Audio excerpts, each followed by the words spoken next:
Hello,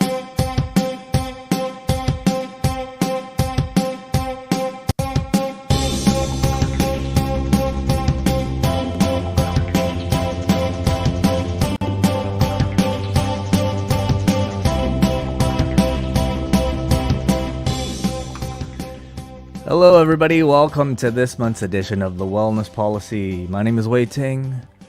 I just walked through the door like 30 seconds ago, headed through terrible Toronto afternoon traffic just to make it here for a very early start. What was supposed to be 12:30, it is unfortunately 12:38. So apologies to my co-hosts joining me here, Neil Flanagan, and happy birthday, Jordan Goodman. Well, it might be someone's birthday watching this either today live on YouTube, or maybe someone might stumble upon this 1,400 days from now. It could be their birthday. If it is, happy birthday. Okay, so it's not your birthday, even though your name tag says so. You don't know my birthday, Way? I'm sorry, I don't. Do you, Neil? I do. Hang on.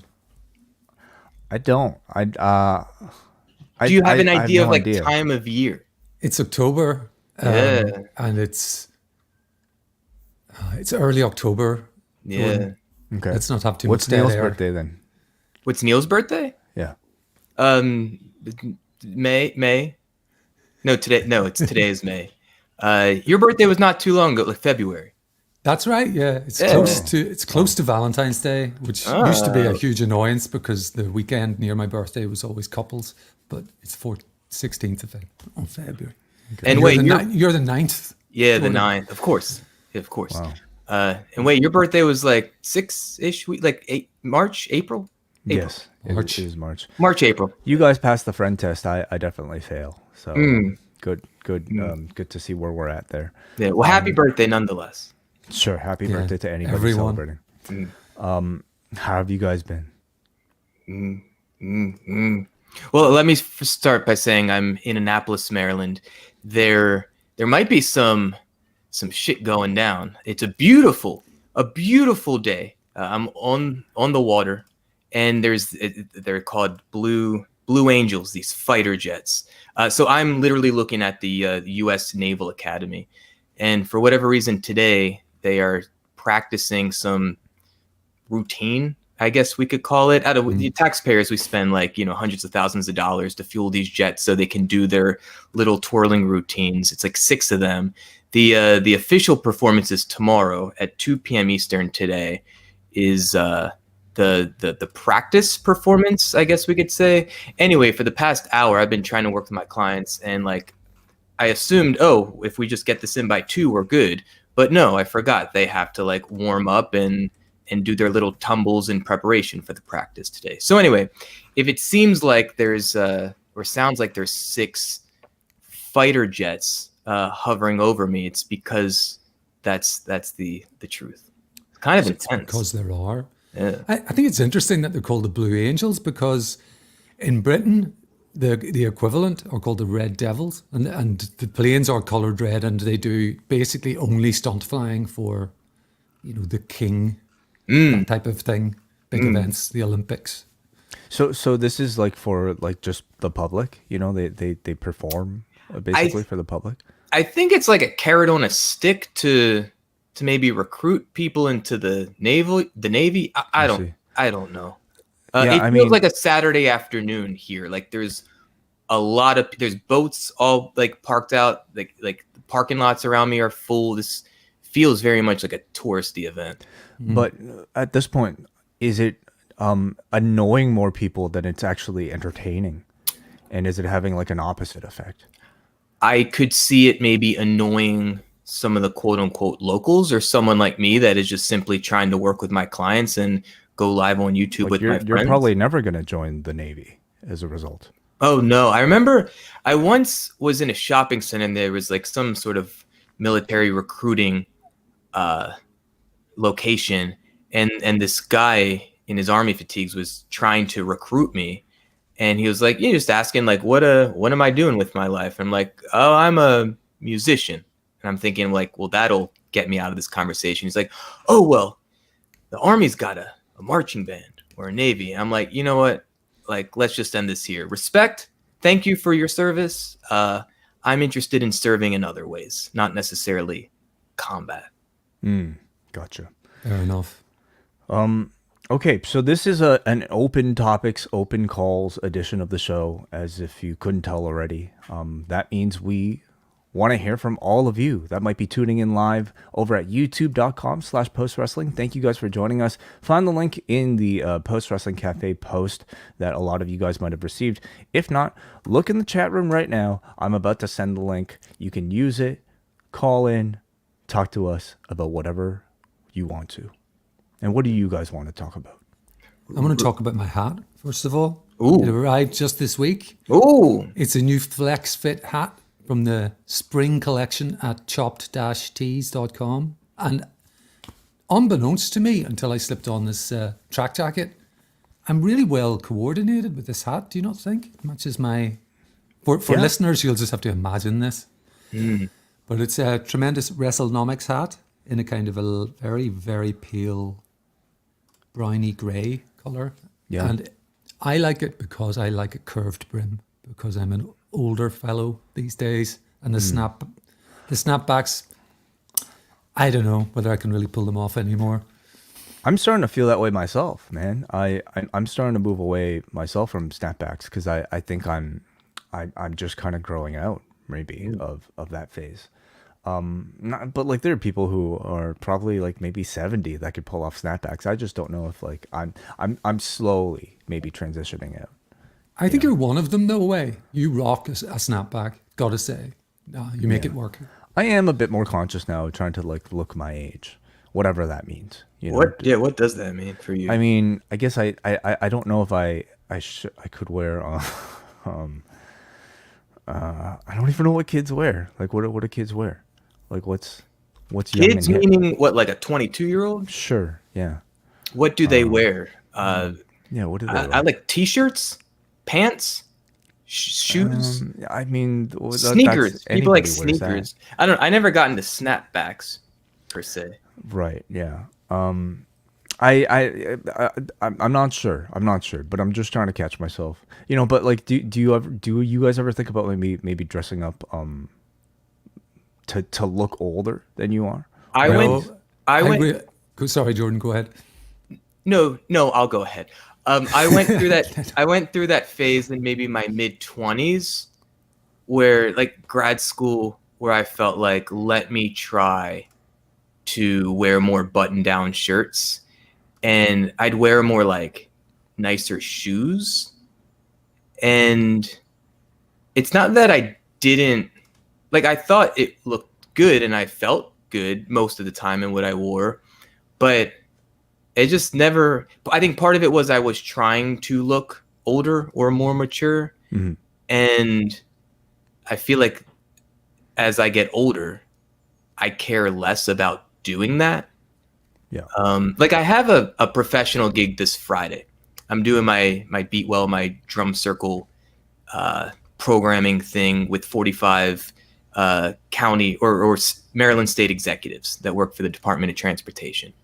So that's one of the few times where I really put a bit more thought into like I'm not going to wear shorts. I might not wear flip-flops. Might wear a collared shirt. We'll see how I feel. See, all those things you just mentioned, including like the headband that you're wearing right now, like this will work whether or not you're your current age or if you're 90 years old. Like it almost kind of exists outside of like what I don't know you might consider trendy fashion.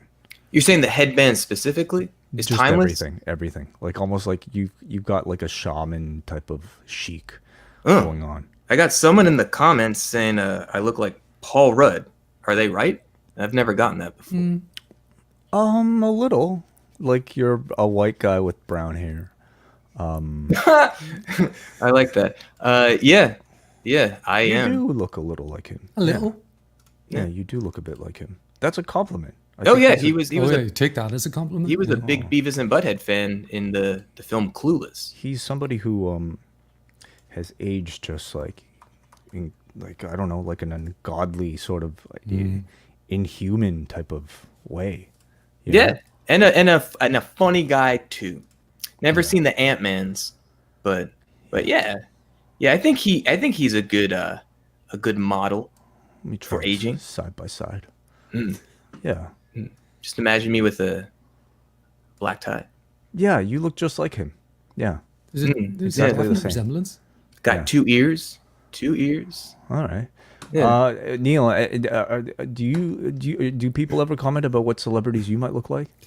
No, I'm afraid not. When I had hair That's back in not the true. day- I just did that with you, Neil. Oh, you did? Oh, yes, you did. It's kind of an offbeat celebrity, but C-3PO from the Star Wars films. I just got into Star Wars, and as C-3PO is, I was like, oh fuck, that's Neil. Human cyborg relations. There we go. Certainly, yeah, we did have this conversation off air, and if we were to cast like the people that we know in the Post Wrestling Network as Star Wars characters, I mean, the first casting I think any of us would do would be Neil Flanagan as C-3PO. That really is just almost perfect. And what was your reasoning for this, Jordan? You had some reasons for it. So the accent certainly, Yeah. the figure, like taller, like length, like kind of, like let's say slim fit, bald, and this sense of service. Like C-3PO is very selfless, we could say, very much in service. Whomever I guess is in need or owns him. Is he a slave? How does this he's work? a droid. I don't know if you like. I don't know. Is your phone a slave? Like he's an appliance, really. Yeah. With feelings, I guess. I don't know if I guess they have feelings. I'm not sure. But I did say Neil doesn't have the neuroticism. Yeah, of he's a certainly C-3PO, neurotic. But Yeah. there's a comedic quality, whether intentional or not, that I get from Neil. I just think these are good things. I think it is flattering as fuck to be compared to C-3PO. Both He's iconic. Yeah, He is. yeah.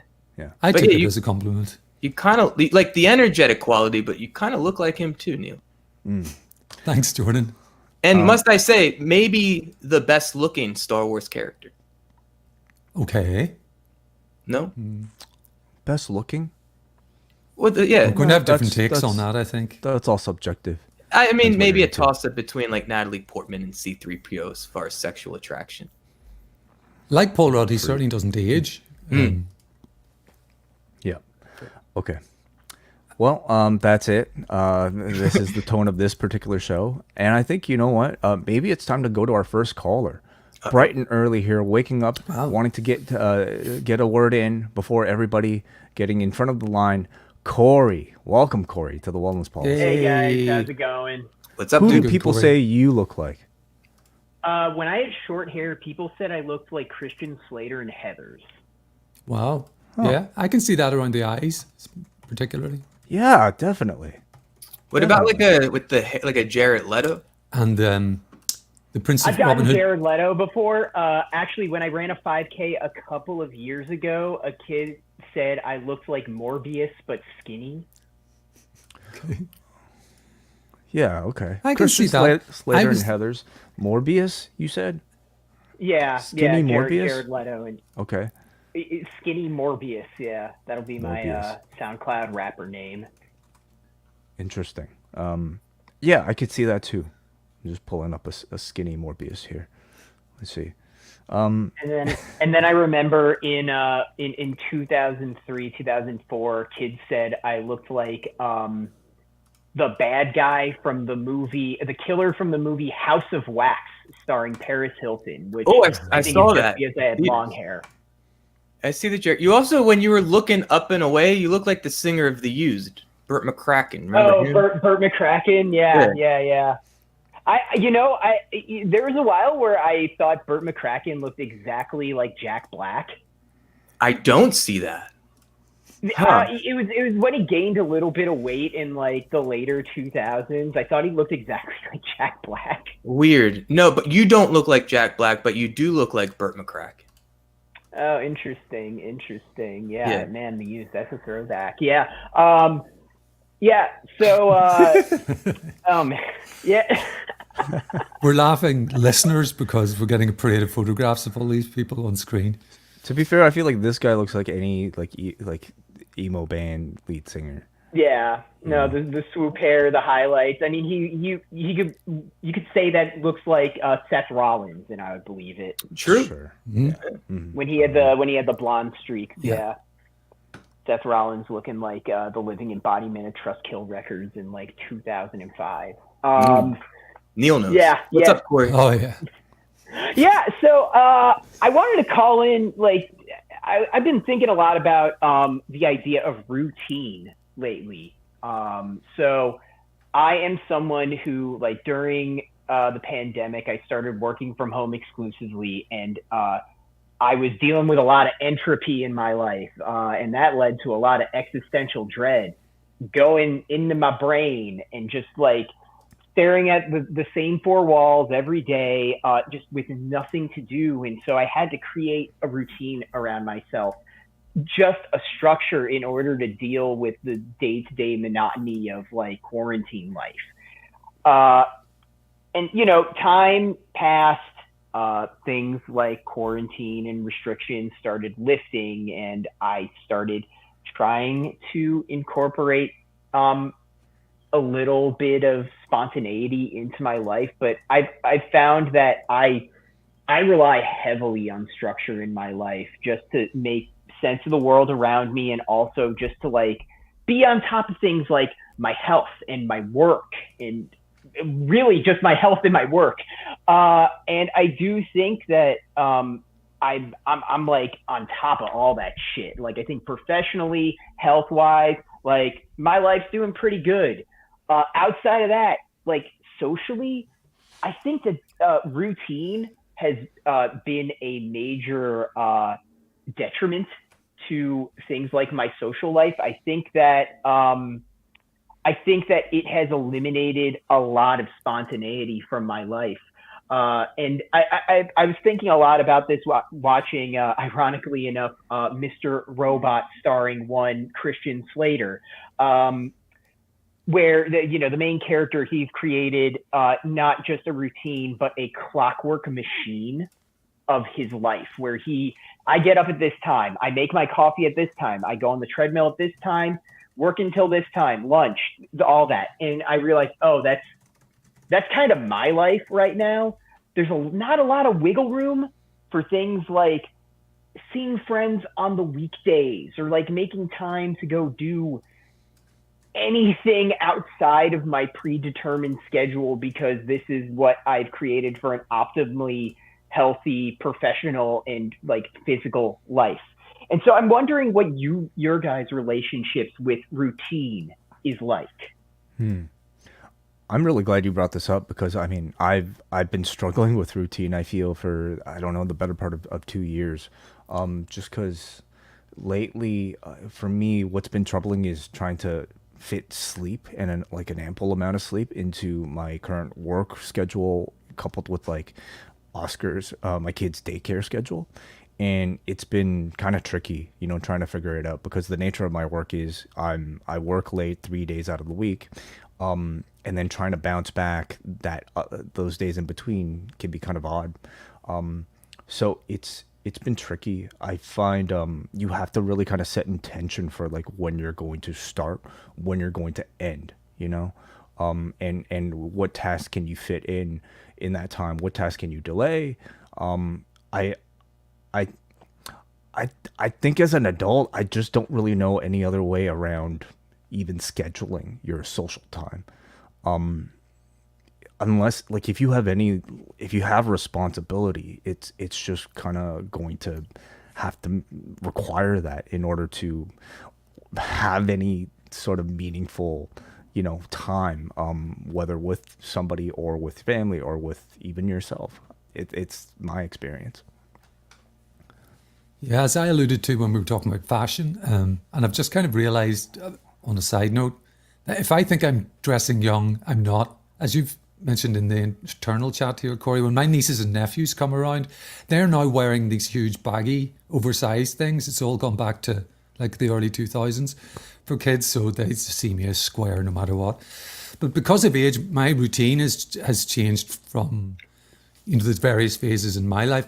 I don't have kids or a full-time partner, but all of my friends do pretty much. So they are tied with kids and work.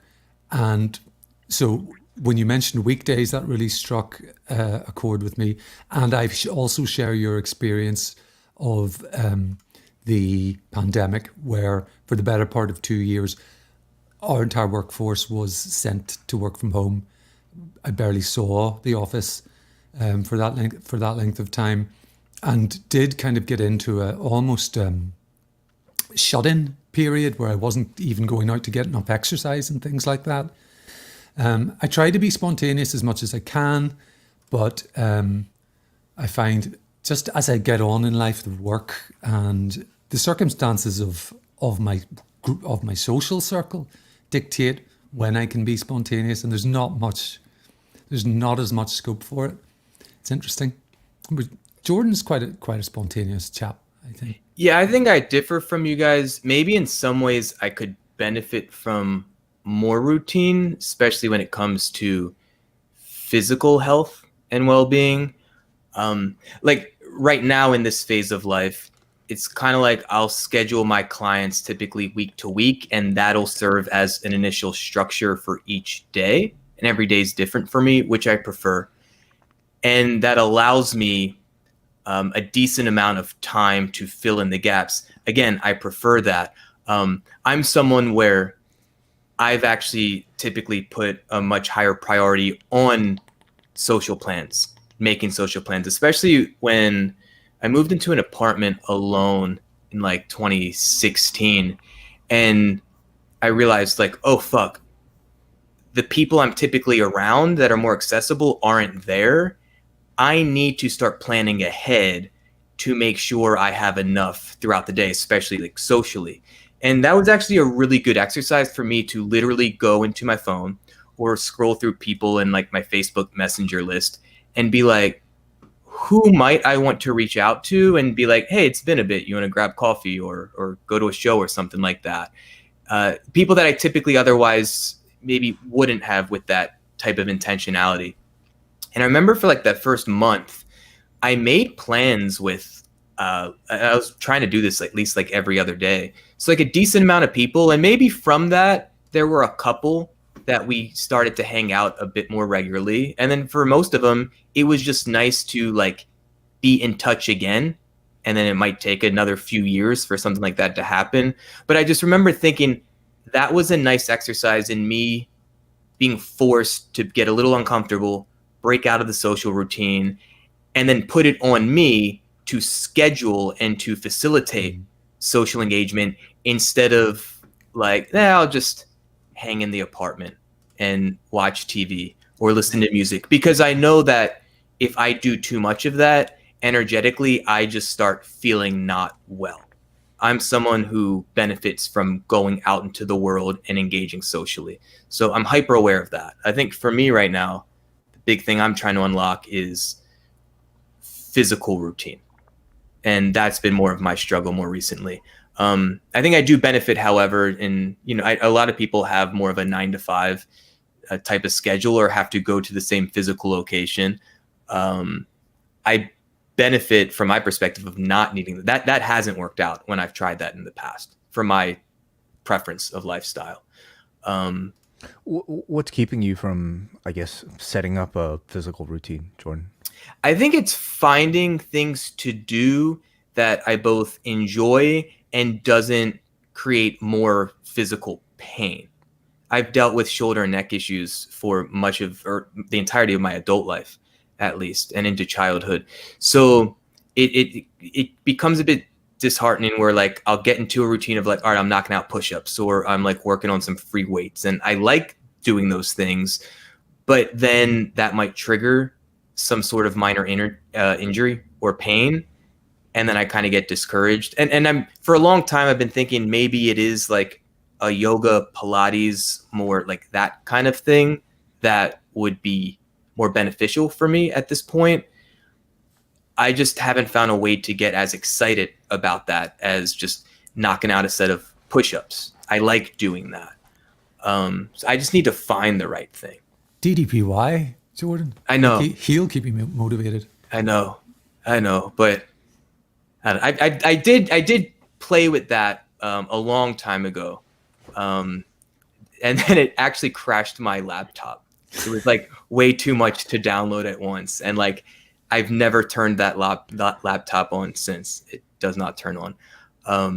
I used to go a bit more regularly to gyms and would do these core based like Pilates, Tai Chi type classes that like were nice. But at this point, I'm just not into, I'm certainly not into like going to a gym multiple days a week. That's not interesting for multiple reasons right now. So I just got to figure it out. Also, I've still been struggling with long COVID for 2 years. I've just rescheduled another Disney World trip, but was in Florida, but just did not go to Disney World a couple weeks ago. And like, that's also been another issue for much of 2022. Doing any sort of physical exercise brought on more chest tightness and pain. So it's been like years where I have not been in any sort of regular fitness routine. So then I'm struggling with like that loss of or lack of momentum as well, Neil. That's interesting. It sort of goes back almost to, it ties in with what Corey mentioned about entropy. It happens not just to our bodies, but in life. And I really resonated with what you said, Corey, about the pandemic, and kind of I found that social interaction and even other parts of routine outside of work began to just slip. I was indoors nearly all the time. In fact, we began to get groceries delivered rather than go to the supermarket and stuff like that. So yeah, my exercise routine is not scheduled at all. It's something I want to work on as well, Jordan. As you know, as we talk about this from time to time, just in our social life, but I don't do much more than just go for a walk and stick the AirPods in. Yeah. Corey, as far as the social stuff, like, would you even know what that looks like, or who to reach out to, or where to go? Yeah, so that's a very good question. As far as social stuff is concerned, like if we're talking specifically in the realm of the days that are more regimented than others, so my Monday through like most of Friday, where it's like, you know, work, sleep, like exercise, like everything's sort of in a line right there. I have a couple of people I can reach out to. I have some friends that might require a little bit more driving to.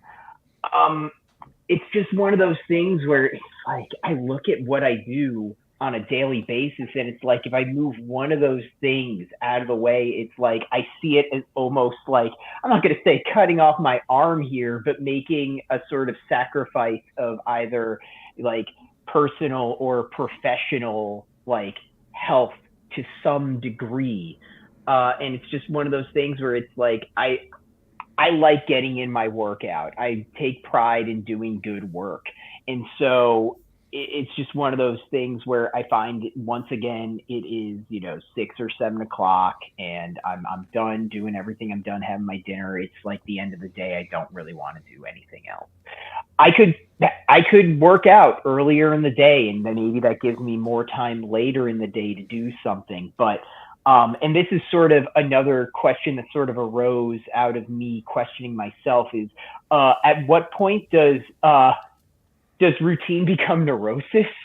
And I can't help but see that maybe sometimes it's almost a slavish devotion to my own routine rather than this thing that I am using as a tool to better myself. Yeah. I just say, if routine starts to cause some sort of distress, that might be a red flag. Yeah, it's definitely not distress. I can definitely say that for sure. For me, it's just maybe it's just the boring reality of being in my mid-30s.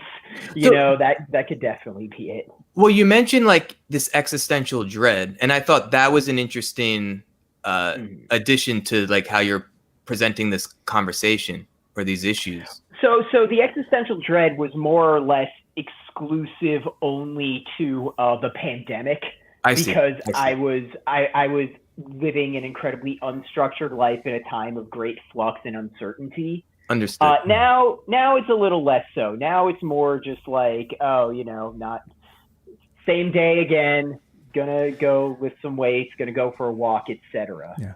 It's, we're humans, so like we're not really supposed to be on. I mean, I guess animals, have their own sort of natural schedule, but maybe not to this extent, right? So I think it is important to like give yourself like those mental breaks, schedule those periods in the day where you have no objective at all. And if you just want to sit around scrolling on your phone or lying down just staring at the sky, that's productive. That's healthy.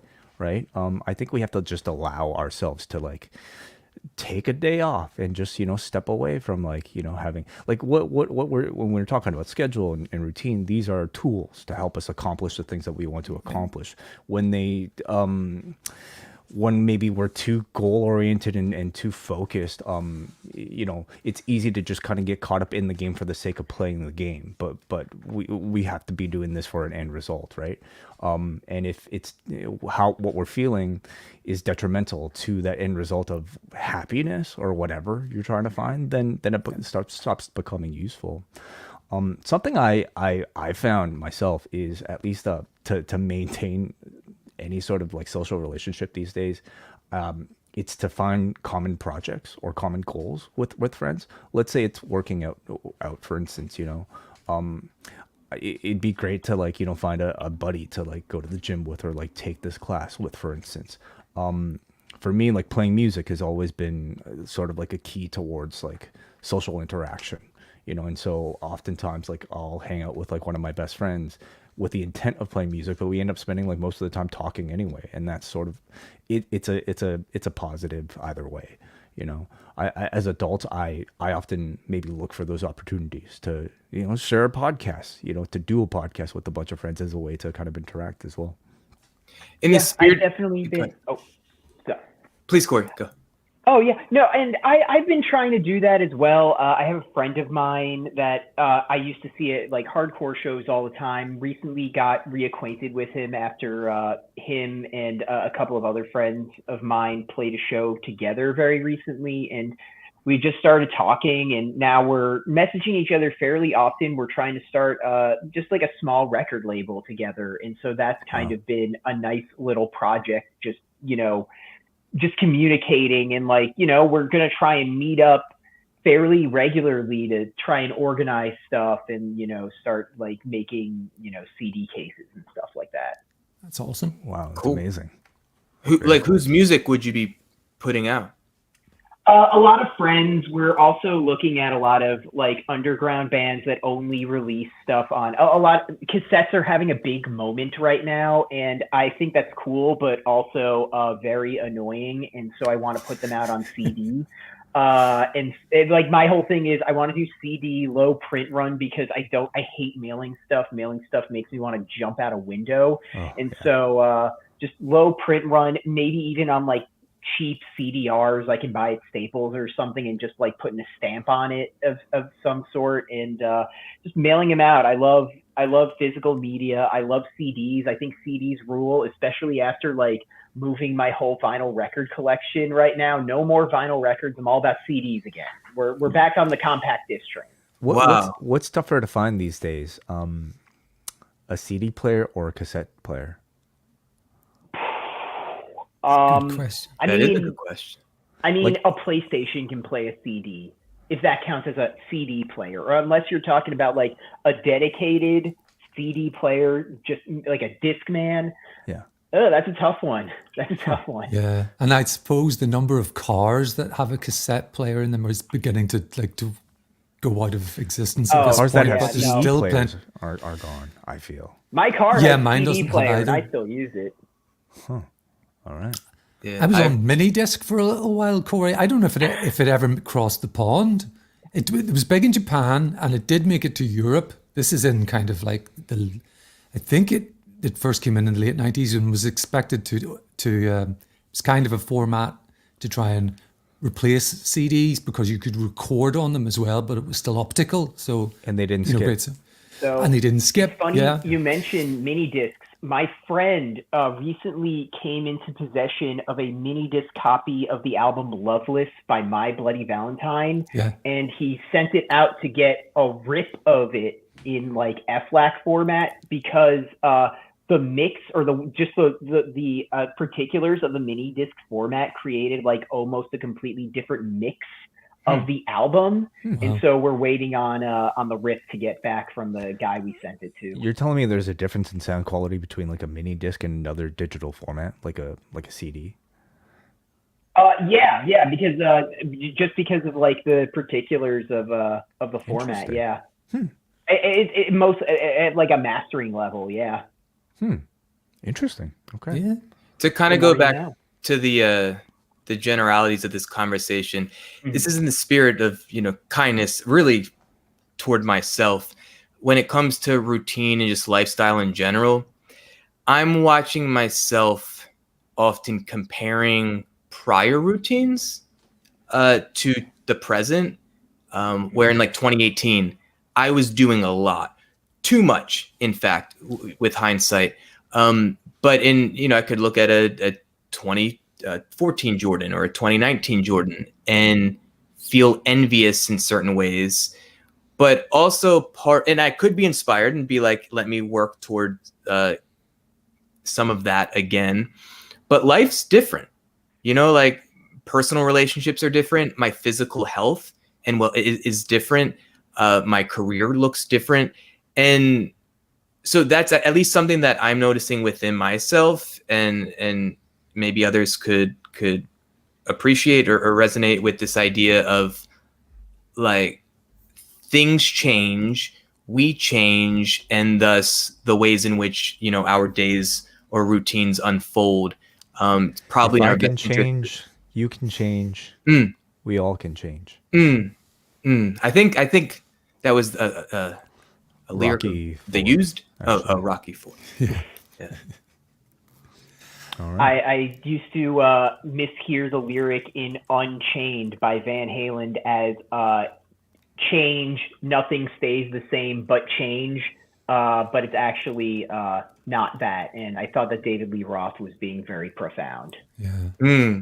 I could never find a way to get into that band, Corey. If you like sick ass guitar licks and solos, I don't. then you can like that band. I don't. Could never find a way in. I'm like a huge metalhead, so like I'm a sucker for just like stupid shreddy bullshit. So I'm all about that. I'm all about like I've been on a big like 80s stadium rock kick. I just love like super big over the top theatrics because it doesn't really exist anymore. But I'm gonna go down a tangent. Thank you for entertaining this conversation, and have a good one, guys. You too, Corey. Thanks a you. million, Corey. Corey. Great topic. Peace out.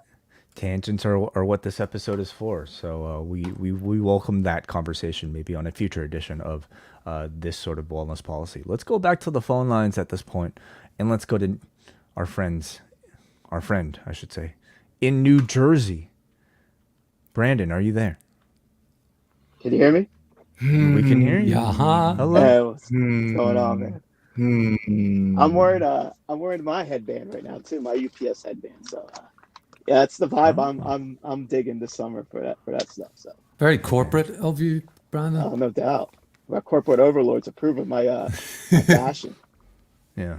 Celebrity lookalike. I got told I was Bam Margera one time at a beef and beer. I was wearing skinny jeans and a floral shirt with some Vans. I looked fresh to death. I was trying to scoop up a hot 40-plus-year-old woman, and I was like, Scoop up, you heartbreaker. yeah. And I was talking. It was a gentleman. I was like, yeah, man. I hope you're not comparing me to the bloated version of Bam. He's going through some rough times. He's like, nah, man. Your style looks fresh, bro. So I was like, all right, cool, man. I could see that. Thanks, bro. I Well, can you see that kind of too. did at the what you would call it, that beat up, that with the floral look and shit. You know what I Yeah, mean? man. Yeah, you certainly are someone who, and this isn't necessarily typical of a lot of wrestling fans. I realize I'm generalizing and talking shit right now, but Brandon, you put some energy and effort into your style. Well, I look Right. obese in that picture with my guy John Pollock, but yeah, I mean, I see it. I see the resemblance. one that didn't die. Star Wars character. I was told I was Jabba's that little monster that was on Jabba's side that did that weird laugh. I got compared to him that one time at work by by this guy named Big Al, but he's like only 4'11". We called Big Al. You mean Salacious B. Salacious B. Crumb, yeah. Yeah, I got compared to him because of my laugh. I was like, oh man. Yeah, the physical, there's no physical. No, Amazing. I see it too. I see Oh, it a this little is bit. Neil. You're in this picture with Brandon there.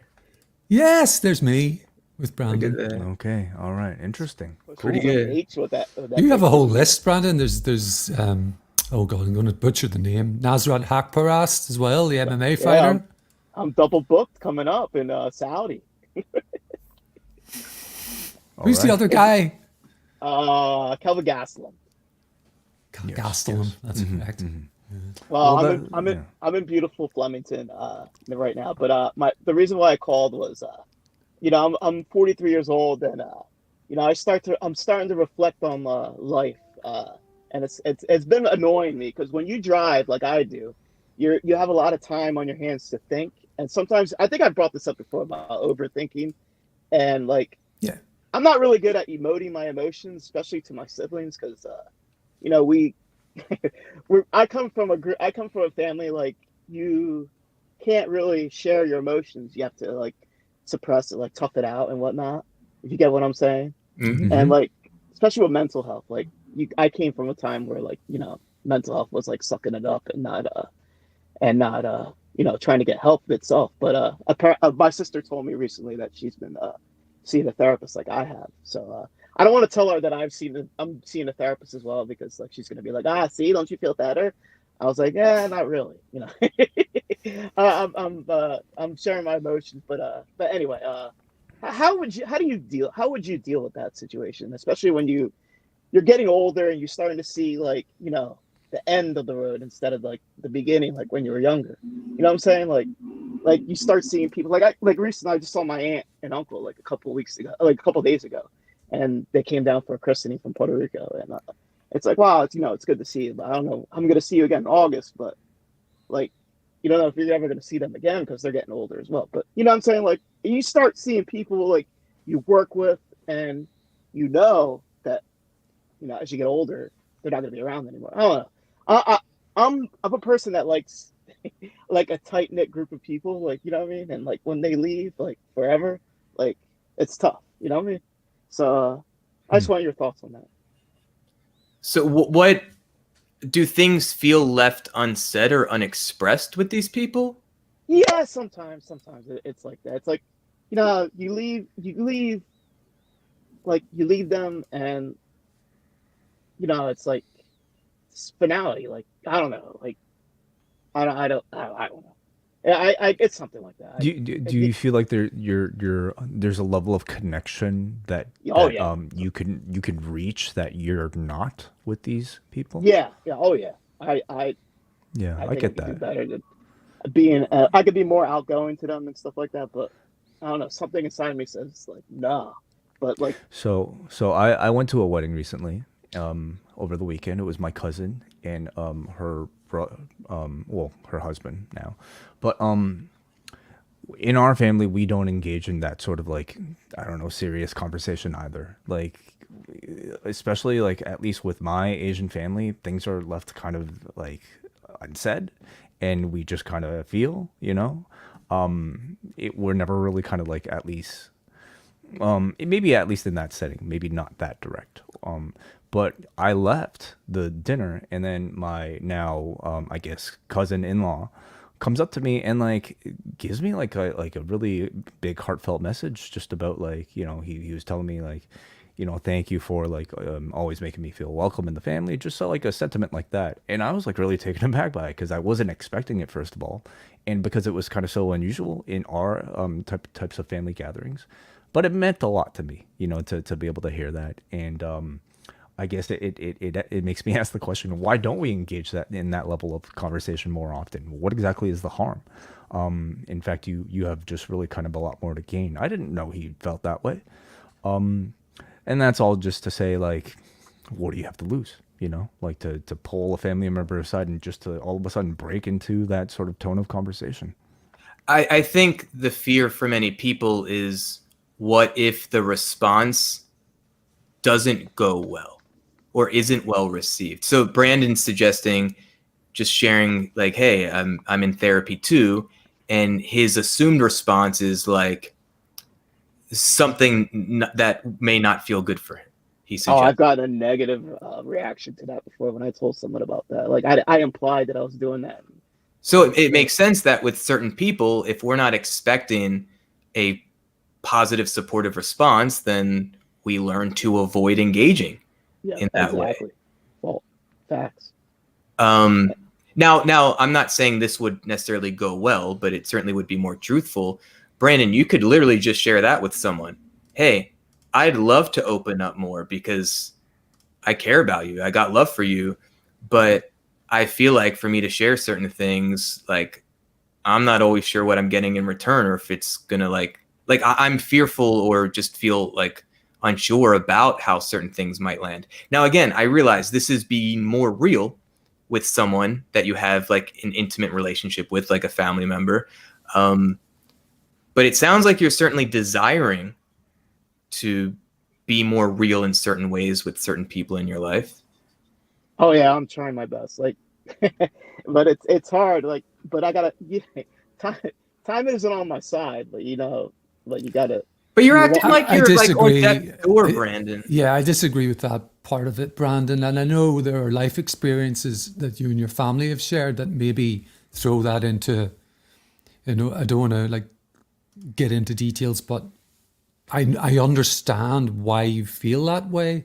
But I'm older than you are, Brandon, and I'm still making new friends at this stage in life, and people that I can confide in, people I can open up to, and I love those sorts of relationships. And I wonder if I could ask you a question.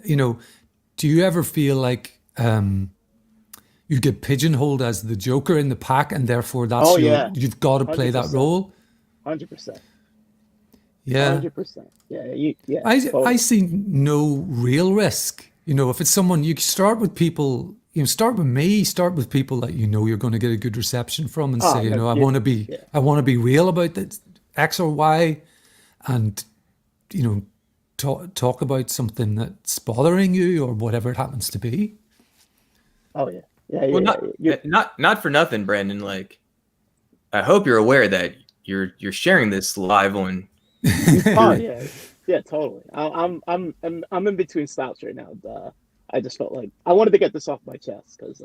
But respect for doing that is what I'm trying to say. I tried on Blue Sky, but I didn't get no takers for my response on that. But yeah. See, it's. I just wanted to, Well, I've always like we know you as Brandon from New Jersey, right?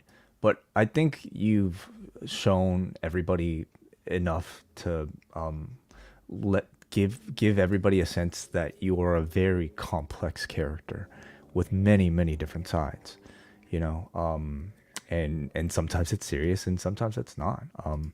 I to me, like, that's when I think of you, that's what I think about. It's not just sort of the comedian. No, absolutely. I respect that. I appreciate that. Thank you. But yeah, thank you. I've also learned, Brandon, that you can't necessarily go there and expect others to be interested in going there too with everyone in your life. And that's part of like learning how to accept people for who they are instead of holding on to more idealized versions of who they are. And like that certainly was something that I've had to learn as I've gotten older. But still there may be things within me that I just feel compelled to express.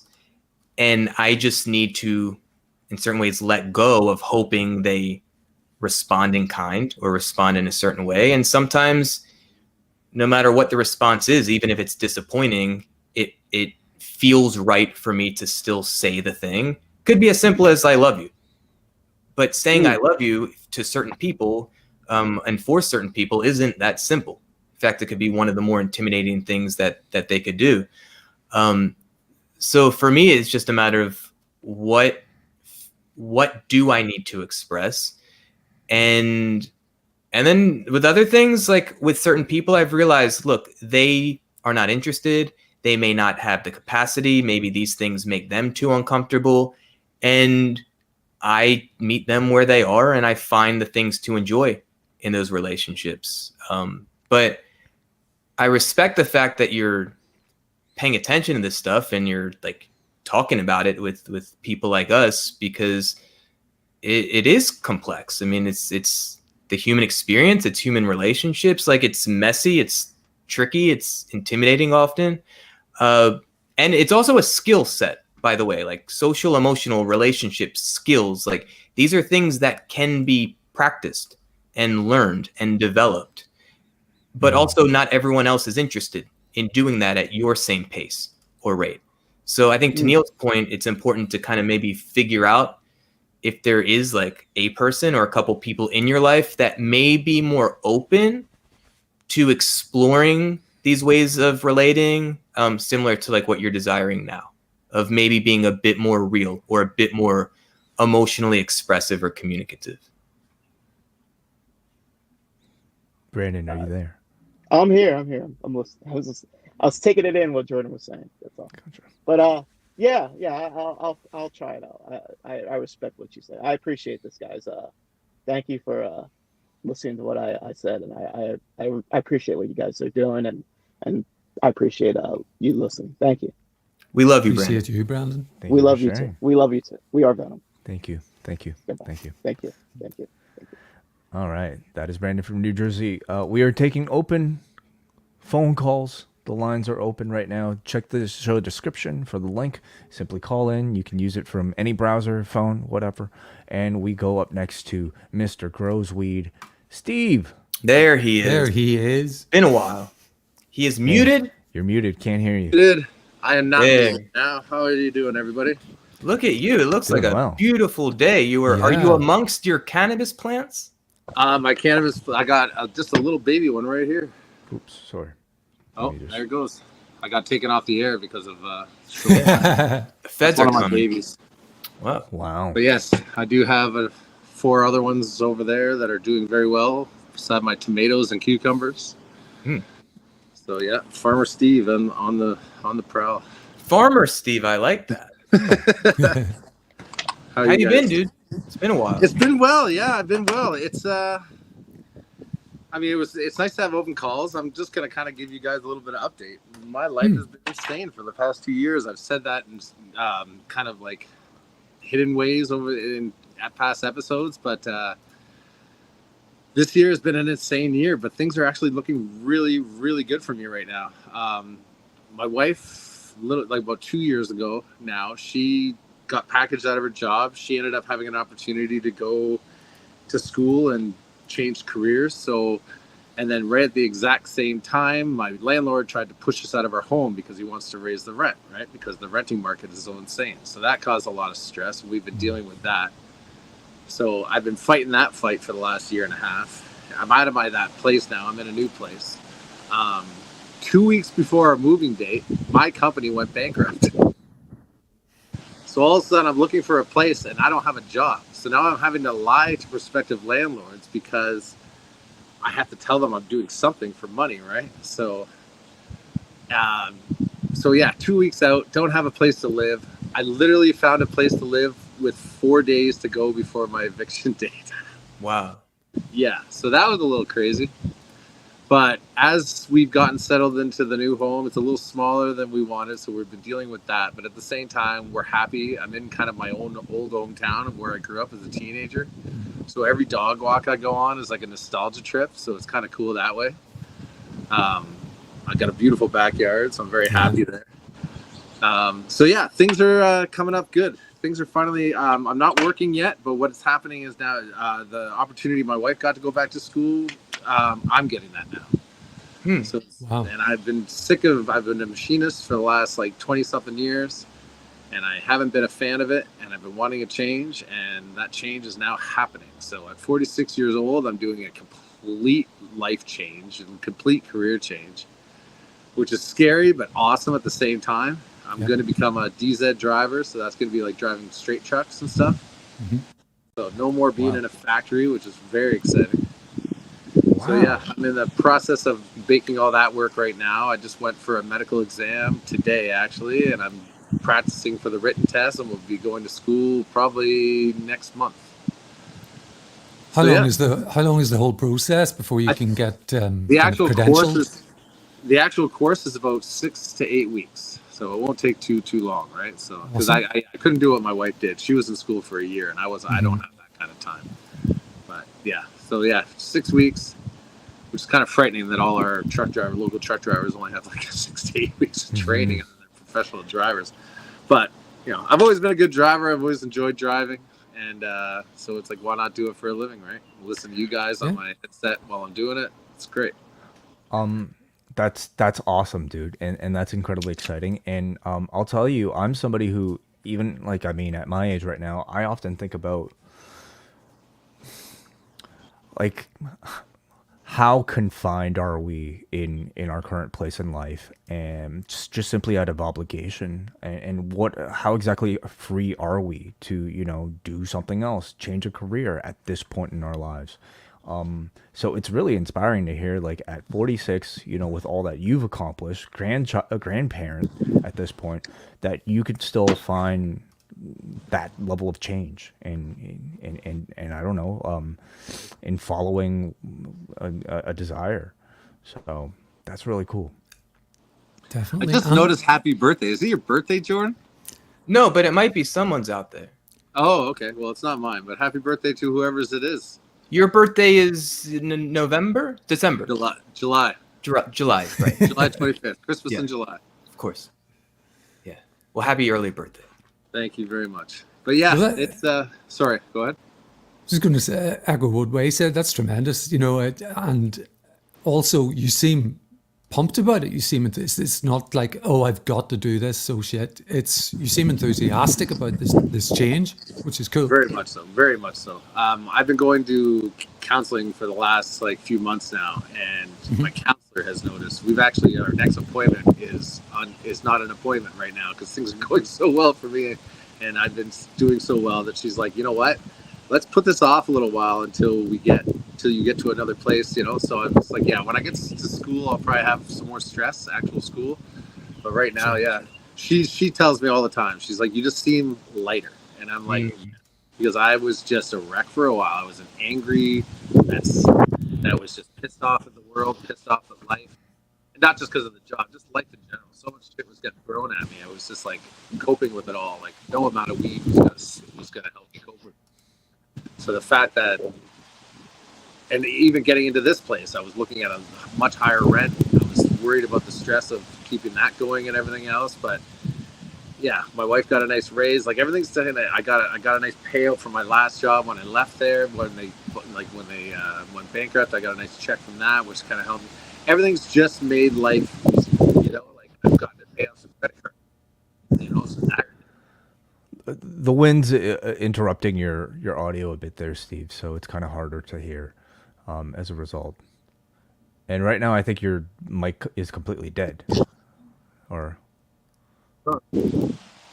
there we go. Okay, yeah, it was the wind probably. Okay. It doesn't work out. Yeah. Well, that's great to hear, Steve, because I mean, you were, I'm going to say it, you were sort of conspicuous by your absence for a little while there, and I was going to reach out. Feel bad for not doing it now because I was wondering what's up with Steve, but it sounds like everything's coming up Steve Grows Weed at the moment, much like your product. Yes. Yeah, it has been nice because it was, and yeah, you're right. I was kind of pulled myself away when you guys were doing certain shows. I didn't have enough to say, and I didn't really necessarily want to always be negative either, you know. So Sure. I didn't want to come in just like crying about my life kind of thing. And maybe that's an old man mentality or something like that. I'm trying to, just suck it up, you'll be fine kind of thing, right? But yeah, it's been tough. It's been really, really freaking tough. But it's nice to be. I wouldn't even say I'm on the other side of it. I'm just coping better than I was, you know. Farmer Steve, could you speak to the benefits of your counseling process? Like, what have you gotten out of it? Just a place to, like, friends are great to talk to. Family is great to talk to. But there's certain things you can't say to them, like, without causing potential, like, family hiccups or family politics or friend politics and stuff like that, right?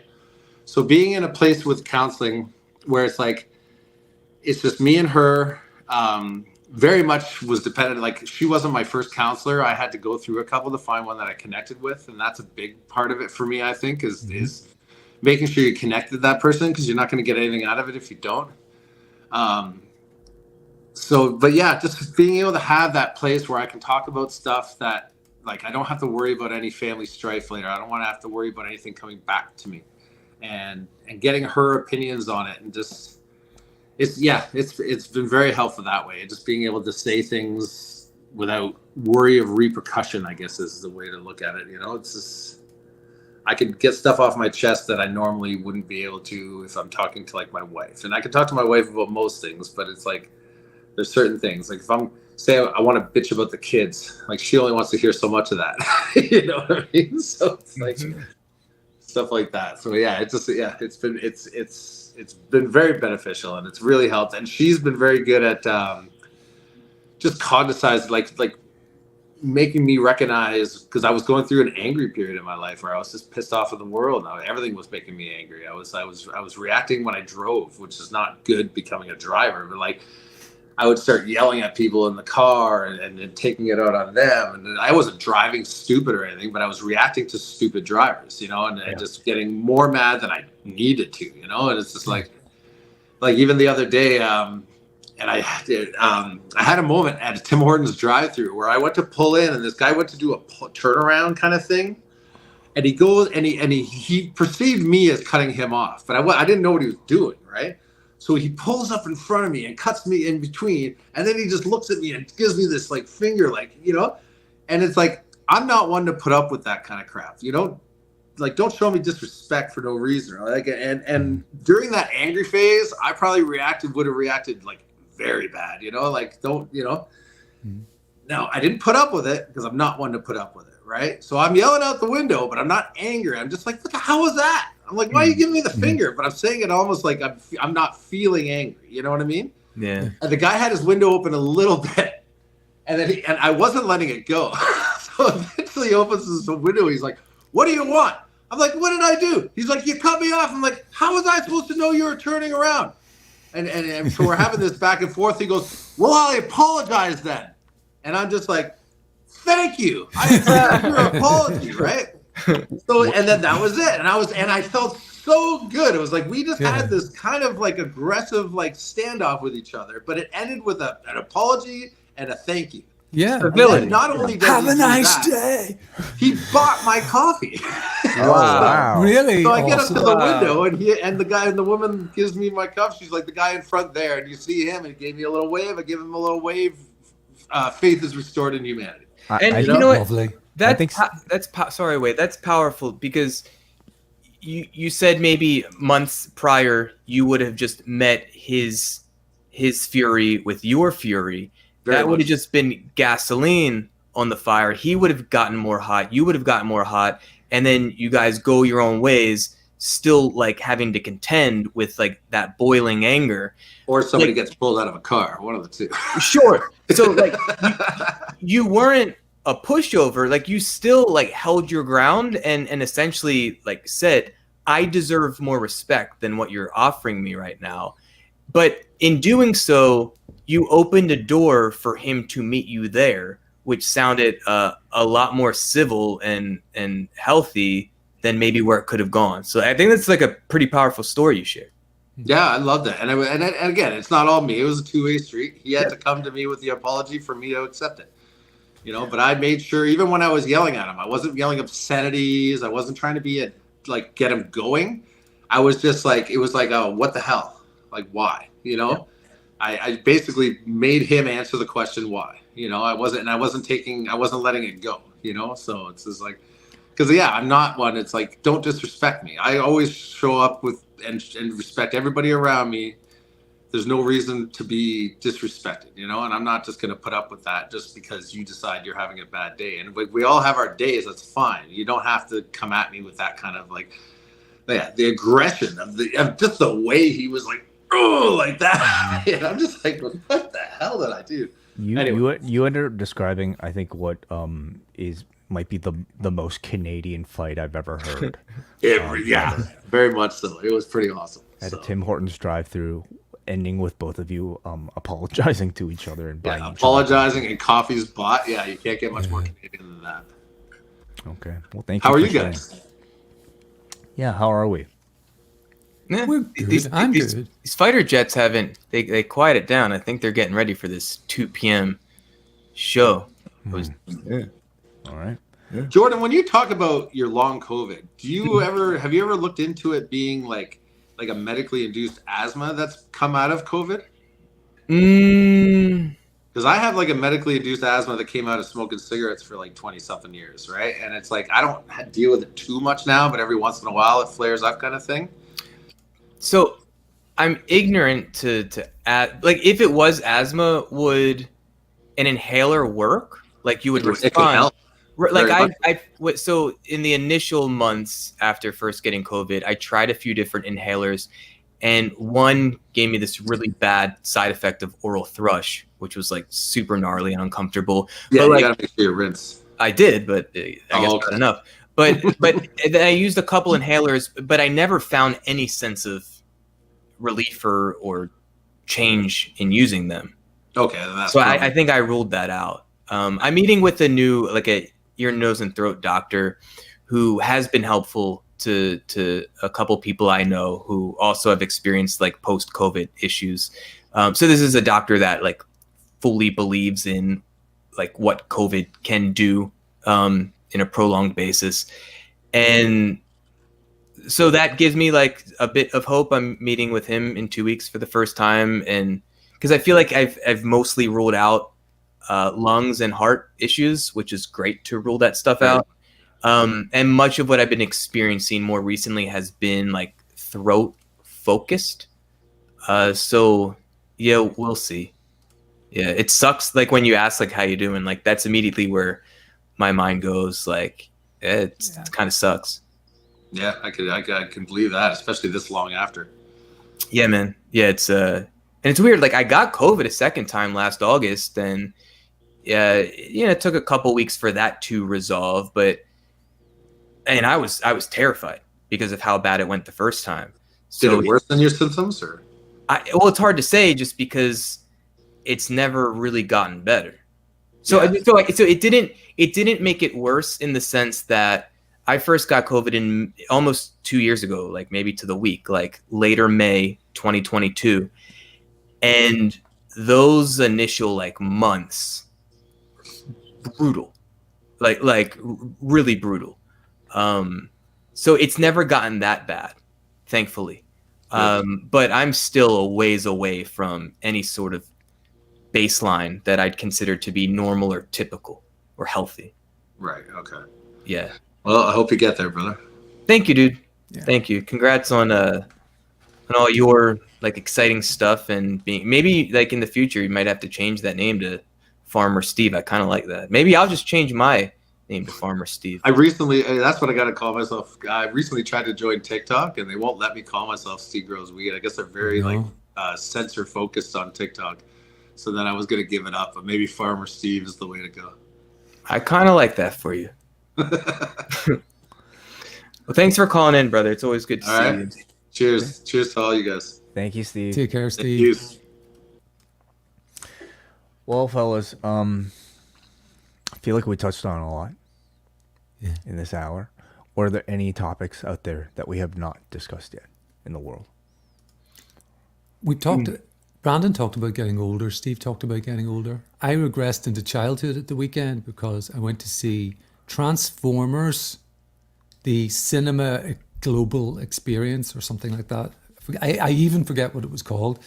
It turned out to be something of a private screening because there weren't too many other people interested, because it's the 40th anniversary of the original Transformers cartoon.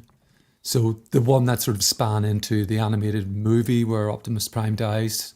Spoiler alert, sorry guys. But and this was the first 4 episodes with the voice actors who are still with us, doing a table read and revisiting the process of making it. There it is on screen, yes, with Optimus Prime himself was doing it. And it got me thinking about nostalgia because I, first of all, 40 years, can't believe it, 1984, this cartoon was being shown. Were you born? No, I was not. Yeah. Interesting. And how did you feel? I felt good. I really enjoyed it. And I mean, I guess you guys would still remember this. It was because my younger brother does, and he's quite a bit younger than me. So the show was repeated, on Saturday mornings, probably for a very long time after it first aired, and it was just really a vehicle for, pardon the pun, for selling toys, which it still is, I suppose, to this day. With the Michael Bay version and all the rest of it. But it got me thinking about, and then maybe this is a future episode rather than a way to wind up this one, but it really did get me thinking about nerd culture and all of that, because I was reading recently a piece by an NPR journalist who spent something like 2.5 hours in line at San Diego Comic-Con to get his Comic-Con exclusive version of the Batman 1966 show. Now, that is before I was born, so I'm not that old. Batmobile. And it was a very interesting piece. He sort of talks about what he thinks his father would have thought of him at 45 years old in line to buy this toy, because his dad was the son of immigrants who had to scrabble around, literally grabbing pieces of coal from the railway track and all of this. So I got talking to my mum about it afterwards. I think I mentioned this to you guys last week off air, about what would be the... Is this it? It's actually an audio piece, but it is him. Yeah. Glenn Whedon. He's written an entire book called, I think it's Batman and the Rise of Nerd Culture or something like that. It's called, where he goes into this. This is his way in to an entire book about this whole thing. And okay. It's, rather than string it out and go into a monologue. Yeah. So what's it about? The idea is about, particularly in the US, because it's a very US sort of based thing. Yeah. He feels like his generation was the first without a draft. Their childhoods became longer at this point. There was Vietnam before that. There was Korea before that. There was World War II. And so the boomers, would it be, Jordan? This guy, I guess, No, boomers, I think, post-war? Vietnam, perhaps. Okay. Boomers were more post-World War II. Gotcha.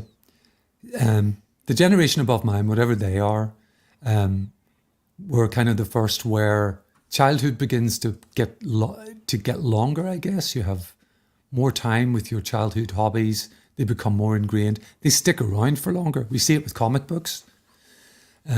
We see it with this. We see it with X-Men '97, which goes back to, brings people back to being a kid in 1992, watching the original show. You see it with pop music. You see it with these boy band reunions that end up doing incredibly well for Sure. audiences that are in their 30s and 40s now. Yeah, absolutely. Yeah. But the take from my mum's generation was the two big things are music. They go back to that. There's still a lot of LPs actually in the room I'm sitting in. ABBA LPs from their release, things like that. And sport.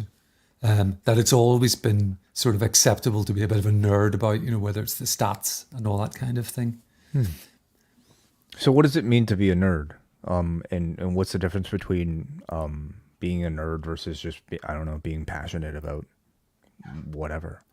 To me, to be brief, because I feel like I'm hijacking this, is nerd is just another word for enthusiast, and it's become a broader range of enthusiasms, and people have just embraced nerd used to be like nerd, you effing nerd, and now it's kind of nerd culture seems to be it's not I suppose cool, but certainly not uncool. Geek chic, all of that. Geek chic. I've been introducing Saved by the Bell to Lily the past few months, and they very much lean into the nerd archetype of the late 80s, early 90s. It's quite enjoyable. But yes, like nerd means something very specific in that show. Right. Like like people that are more like what, bookworms? A higher intellect, socially awkward, like not cool, whatever that means. Like quote unquote social losers in high school. Right. Okay. Yeah. And that still exists. Sure. But I think, but also like maybe back then, again, we're being more stereotypical in how we organized social identity. Whereas like the jock and the things that represented was more of a desirable trait or way to be described.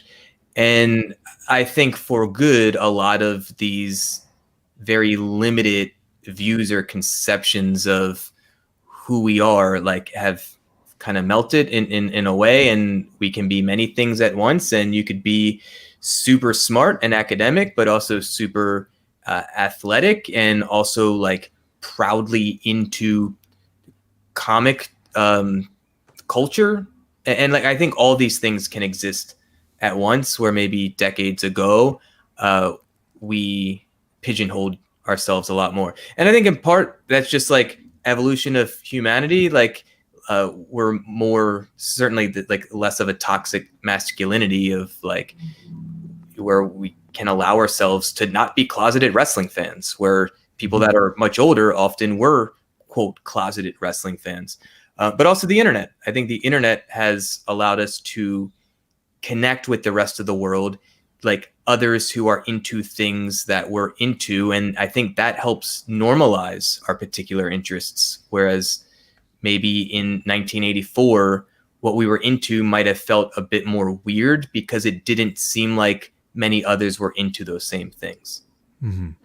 Yeah. Even if maybe you don't know anybody who might be into this particular thing in your physical circle, you know enough on the internet to not feel like you're any sort of lone person. I think this show is a perfect example of like a super micro niche of this cross section between well-being and pro wrestling.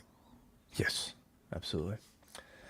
And with that, maybe we should wrap things up at about this point before the Jets fly overhead in Baltimore. Or sorry, Indianapolis, Jordan. Annapolis. Annapolis. Okay. Annapolis, yeah. Annapolis. Thank you guys for joining us. Thank you guys for watching us live at youtube.com/postwrestling. We're back every single month here. And next month, I guess we'll have to discuss off air a topic. But where can people find you guys and carry on the conversation?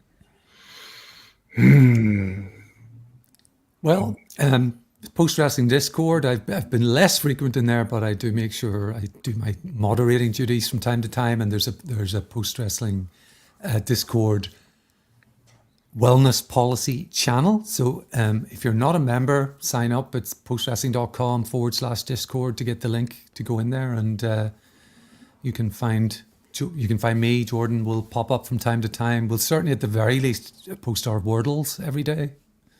You that guys is one one of of the still more doing that. Hell, it's Neil, Chris Elliott, and what's that other guy's name? Mark Coat. Yeah. Wow. Eric yeah, something. something or other. Yeah. Holy shit! You guys have been keeping this up like for 4 years now. For years. It's one of the so going back to Korean routines, that has been one of the most consistent routines of my life more recently. It's been great. Very minimal effort needed. But again, I haven't talked to Chris or Eric in years seemingly, but I feel very much a sense of connection with them. Well, maybe you can work in your whatever exercise routine into your Wordle routine. That's true. That's yeah. Maybe you could squat as you're doing words. I like that. We'll Interesting. check in next month about that. Okay. All right. He is at Jordan Beatwell. You can find him on Twitter, at Neil Flanagan, at Way0937 on Twitter. I'll talk to you guys tomorrow night for Rewind at Dynamite. Until then, take care of yourselves. Goodbye.